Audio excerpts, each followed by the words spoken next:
Hello everyone. We have already done about the concept of acid and base. Today we will talk about the neutralization reaction and pH. So first of all we will start the neutralization reaction. The reaction between acid and base present in aqueous solution to form salt and water. Acid की और base के बीच में जो reaction होती है उससे क्या बनता है, सोल्ट और वाटर, उसे हम क्या बोलते हैं, न्यूट्रलाइजेशन रिएक्शन. देखो एसिड क्या ले लिया हमने, HCl हाइड्रोक्लोरिक एसिड, बेस लिया NaOH that is sodium hydroxide, and then there is formation of salt that is sodium chloride with water molecule. Next, what are the application of neutralisation. की neutralisation reaction की application क्या होती है, हम वो इसके अंदर स्टडी करेंगे. Number 1, acidity problem in stomach causes due to release of excessive gastric juices containing HCl. The acidity is neutralized by antacid tablets. आपने देखा होगा कि मेनली जो प्रॉब्लम होती है लोगों को क्या होती है, एसिडिटी प्रॉब्लम होती है. वो क्यों होती है कि हमारे स्टमक के अंदर एक्सेस में एसिड रिलीज हो जाता है. HCl जो एसिड है वो एक्सेस अमाउंट में रिलीज हो जाता है, तो उसको न्यूट्रलाइज करने के लिए यानी कि उसके इफेक्ट को खत्म करने के लिए हम यूज करते हैं एंटासिड टैबलेट. एंटासिड्स क्या होते हैं वो मैं भी आपको आगे बताऊंगी. Number 2, stings of bees and ants contain formic acid. मैंने पहले ही बताया था कि जो बीज और आंट्स के स्टिंग्स होते हैं उनके अंदर फॉर्मिक एसिड होता है. उनका जो कोरोसिव या फिर जो पॉइजनस इफेक्ट होता है उसको हम न्यूट्रलाइज करते हैं सोप को रब करके. और सोप के अंदर क्या प्रेजेंट होता है, NaOH, और NaOH क्या है, बेस. यानी ये भी क्या होगा, न्यूट्रलाइजेशन हो गई है. एसिडिटी को किसने न्यूट्रलाइज कर दिया, बेस ने. थर्ड, फार्मर्स क्या करते हैं, न्यूट्रलाइज करते हैं इफेक्ट को किसके, जो सोयल के अंदर एसिडिटी होती है और वो किसकी वजह से हो जाती है, एसिड रेन की वजह से. और वो कैसे न्यूट्रलाइज करते हैं, कैल्शियम हाइड्रोक्साइड ऐड करके सोयल के अंदर. क्लियर है. तो इस तरीके से आप देख सकते हो हमने क्या किया, न्यूट्रलाइज किया है. एक्सेस में जो चीज हुई है उसके अपोजिट हमने डाल दिया, तो क्या हो गया, न्यूट्रलाइजेशन रिएक्शन. अब आपके पास क्वेश्चन आता है एग्जाम में, जब ये स्टडी भी कर रहे थे, what are antacids, give example, कि एंटासिड्स क्या होते हैं और इसके एग्जांपल दीजिए. So antacids means anti acids. Clear हुआ. एंटासिड्स क्या होते हैं, एंटी एसिड्स. ये ऐसे सब्सटेंसेस होते हैं जो इफेक्ट होता है एक्सेस ऑफ एसिड का, उसे क्या कर देते हैं, न्यूट्रलाइज कर देते हैं. तो डेफिनेशन क्या होगी बच्चों आपके पास, these are the compound which are anti acids, that is they neutralize the effect of acidity in stomach and give relief from pain. यानी कि वो क्या करेंगे, जो इफेक्ट ऑफ एसिडिटी है स्टमक के अंदर उसे क्या कर देंगे, न्यूट्रलाइज कर देंगे. और एग्जाम्पल के तौर पे बात करें तो ये क्या एग्जाम्पल ले सकते हो आप, सोडियम बाइकार्बोनेट, मैग्नीशियम हाइड्रोक्साइड, यानी कि MgOH ट्वाइस, या फिर NaHCO3. अब एंटासिड्स कैसे होंगे नेचर के अंदर, बेसिक ही नेचर. क्यों, क्योंकि एसिडिटी को न्यूट्रलाइज कर रहे हैं, दैट मीन्स इनका नेचर कैसा होगा, बेसिक. क्लियर है. डेफिनेशन मैंने बोल भी दिया, लिखना चाहो तो लिख भी सकते हो. नेक्स्ट है comparison of relative acidic and basic strength, pH scale. PH के बारे में बात करते हैं. तो पीएच क्या होती है बच्चों, pH stands for power of hydrogen ion. ये एक स्केल होता है जो रन करता है 0 to 14 तक. और इस स्केल की कैरेक्टरिस्टिक्स क्या होती हैं, क्या क्या विशेषताएं होती है, कि जो एसिड्स होते हैं उनकी पीएच लेस देन 7 होती है. जितना स्ट्रॉन्ग एसिड होगा उसकी पीएच उतनी ही कम होगी.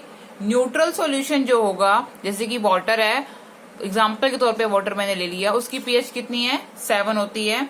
एल्कलीज की पीएच क्या होती है, मोर देन 7 होती है. जितना ज्यादा एल्कलाइन सॉल्यूशन होगा उतनी ही हाई क्या होगी, पीएच. अब इन बातों को समझने के लिए हम देख लेते हैं स्केल के ऊपर. यहाँ से आपकी बिगिनिंग हुई है 0 से और एंडिंग हो रही है आपकी 14 पे. बीच में न्यूट्रलाइजेशन हुआ है 7 पे, और वो सोल्यूशन क्या हो गया, न्यूट्रल. यानी कि वो सोल्यूशन जिसकी पीएच 7 होती है उसे हम क्या बोलते हैं, न्यूट्रल सोल्यूशन. एग्जाम्पल वाटर, क्योंकि उसकी पीएच कितनी होती है, 7. अब इस तरफ जा रहे हो, पीएच क्या हो रही है, कम, तो क्या होगा, एसिडिक कैरेक्टर इंक्रीज करेगा. और जब आप इस तरफ जाएंगे तो पीएच क्या कर रही है, इंक्रीज कर रही है, तो बेसिक कैरेक्टर भी क्या करेगा, इंक्रीज करेगा. क्लियर हुआ बच्चों.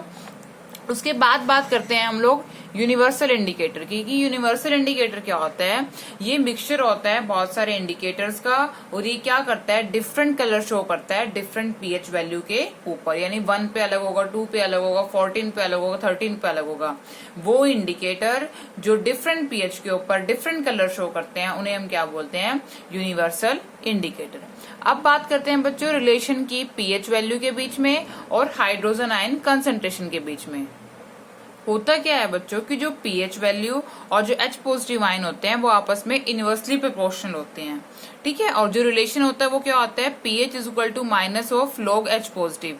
अब माइनस में है तो आप कर सकते हो 1 में करके, तो वही मैंने लिख दिया 1/H पॉजिटिव। और वही मैंने बोला था कि इनवर्सली प्रोपोर्शनल होते हैं आपस में, पीएच और H पॉजिटिव इनवर्सली प्रोपोर्शनल है। अब तो पीएच को कैसे डिफाइन करोगे, negative logarithm of its H positive ion concentration. देख भी सकते हो नेगेटिव है, लॉगरिथम है किसका, H पॉजिटिव आयन कंसंट्रेशन का। लॉगरिथम फर्स्ट टाइम स्टडी कर रहे हो, ये आगे +1 के अंदर आपके पास मैथ्स के अंदर आएगा डिटेल के अंदर। जस्ट आप अभी इतना ही लर्न करो कि इसे हम क्या बोलते हैं, लॉगरिथम, लोग शॉर्ट में इसे लिखते हैं। उसके बाद बात करते हैं न्यूट्रल सॉल्यूशन की पीएच कितनी होती है, 7। H पॉजिटिव आयन की वैल्यू कितनी होगी, 10⁻⁻7। फॉर एसिडिक सॉल्यूशन पीएच कितनी है, <7। बेसिक सॉल्यूशन के लिए पीएच >7। अब जैसे हमने H के लिए बात करी है वैसे हम सेम OH के लिए भी कर सकते हैं। तो P of OH is equal to minus of log OH negative, और वही इनवर्सली करेंगे तो 1 में हो जाएगा due to negative sign present. अब दोनों की जो पावर है H प्लस OH टोटल कितनी होगी, 14। क्लियर हुआ बच्चों। इससे आपको क्या फायदा है कि अगर आपको पीएच पता है एक सॉल्यूशन की तो आप किसकी वैल्यू निकाल सकते हो, P ऑफ OH। देखो ये वैल्यू पता है, ये ऑलरेडी प्रेजेंट ही है, तो ये अननोन होगी तो इसे आप फाइंड आउट कर सकते हो। क्लियर हुआ। और यहाँ पे नोट करने की बात यह है कि जितनी ज्यादा H पॉजिटिव आयन और हाइड्रोनियम आयन सोल्यूशन के अंदर होंगे उतनी ही कम क्या होगी, पीएच वैल्यू होगी, और उतना ही स्ट्रॉन्ग क्या होगा, एसिडिक स्ट्रेंथ। क्लियर है। ऐसे जितनी कम वैल्यू H पॉजिटिव आयन और हाइड्रोनियम आयन की होगी उतने ही ज्यादा क्या होगी, पीएच वैल्यू, और उतना ही स्ट्रॉन्ग क्या होगा, बेसिक स्ट्रेंथ। यानी अगर H पॉजिटिव और हाइड्रोनियम आयन ज्यादा है तो स्ट्रॉन्ग एसिड है, और अगर इसकी वैल्यू कम है तो वो क्या है, वीक एसिड है। दैट मीन्स वो स्ट्रॉन्ग क्या हो गया है, बेस। अब बात कर लेते हैं इसकी इंपॉर्टेंस की पीएच की डेली लाइफ के अंदर क्या इंपॉर्टेंस है। कंपेयर करने के लिए रिलेटिव एसिडिक और बेसिक स्ट्रेंथ को एसिड की और बेस की। जितनी कम पीएच होगी सॉल्यूशन की उतना स्ट्रॉन्ग क्या होगा, एसिडिक कैरेक्टर, और जितनी ज्यादा पीएच होगी उतने ही वीक क्या, उतना ही वीक एसिड होगा, और स्ट्रॉन्ग क्या हो जाएगी, बेसिक स्ट्रेंथ। यानी अपोजिट है, जो ऊपर बताया वही वर्डिंग में लिखा है। बात कर लेते हैं पीएच ऑफ और डाइजेस्टिव सिस्टम।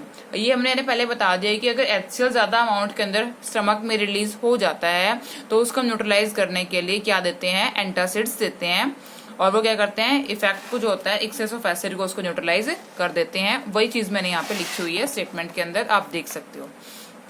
उसके बाद है pH changes leads to tooth decay. अगर पीएच चेंज होती है तो टूथ का डिके भी हो जाता है। एक्चुअल में होता क्या है कि हमारे पास जो इनेमल कोटिंग होती है टीथ के, वो किससे बनी होती है, इनसोल्यूबल कैल्शियम फॉस्फेट से बनी होती है, और जो बहुत हार्ड होता है, और ये वाटर से इफेक्टेड नहीं होता। लेकिन जब हमारे माउथ की पीएच फॉल करती है <5.5 तो इनेमल क्या हो जाता है, क्रोडेड हो जाता है। तो इसलिए ये एडवाइस दी जाती है कि जो शुगरी फूड कम खाना चाहिए, इसको अवॉइड करना चाहिए, और अगर आप खाते भी हो तो माउथ को क्या करो, क्लीन करो। और वैसे नॉर्मली भी माउथ को क्लीन रखो ताकि हमारे पास क्या हो, पीएच की वैल्यू <5.5 ना फॉल करे और इनेबल की कोरोडेड ना हो।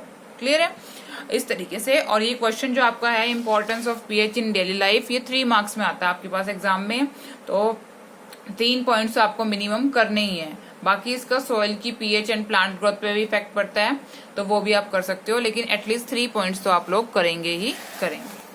और यहाँ से क्वेश्चन इंपॉर्टेंट है पीएच वाला भी, और जो पीछे एंटासिड्स का करके आए हैं वो भी बहुत इंपॉर्टेंट है, पेपर के अंदर पूछा जाता है नॉर्मली। और न्यूट्रलाइजेशन की एप्लीकेशन भी करेंगे, ये भी बहुत इंपॉर्टेंट है। और जो लास्ट टाइम किया था डिल्यूशन वाला क्वेश्चन, वो भी बहुत इंपॉर्टेंट है। तो ये सब आप अच्छे से करें, ये बोर्ड में पूछे जाने वाले क्वेश्चन है। Thank you.